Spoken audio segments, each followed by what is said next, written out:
ചക്കയുടെ സീസണൊക്കെ നോക്കി നാട്ടിൽ പോകാൻ ടിക്കറ്റ് എടുക്കുന്നൊരു സമയം ഉണ്ടായിരുന്നു. പണ്ട് ട്രെയിൻ ടിക്കറ്റൊക്കെ ബുക്ക് ചെയ്യുമ്പോൾ നമ്മൾ കേരളത്തിന് പുറത്തൊക്കെ ജോലി ചെയ്യുമ്പോൾ അപ്പോൾ ആ സമയം നോക്കി നാട്ടിൽ പോകും. ചക്കയുടെ സീസൺ. അമ്മേ ചക്കയൊക്കെ കഴിക്കാൻ തുടങ്ങിയ ചക്കയൊക്കെ മൂക്കാറായോ എന്നൊക്കെ അതൊക്കെ അറിഞ്ഞ് നമ്മളതനുസരിച്ച് പ്ലാൻ ചെയ്ത് നാട്ടിൽ ചെല്ലും. ചക്ക എന്ന് പറഞ്ഞൊരു വികാരമാണ്. ഇത് കണ്ടില്ലേ, നല്ല അടിപൊളി കരിക്കച്ചക്കയാണ്. നല്ല ചക്കപ്പഴം സൂപ്പർ, നല്ല അടിപൊളി ടേസ്റ്റുമാണ്. ചക്കപ്പഴം കഴിച്ചാൽ പിന്നെ ഒന്നും വേണ്ട, അന്നത്തെ ദിവസം വേറൊന്നും വേണ്ട.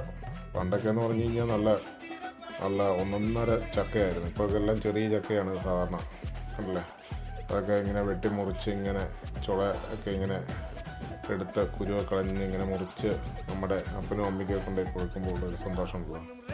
അവരുടെ മുഖത്ത് വിരിയുന്ന ചിരിയും ഉണ്ടല്ലേ, അതൊക്കെയാണ് സന്തോഷം. അമ്മയ്ക്ക് അധികം വേണ്ടെന്നാണ് പറയുന്നത്.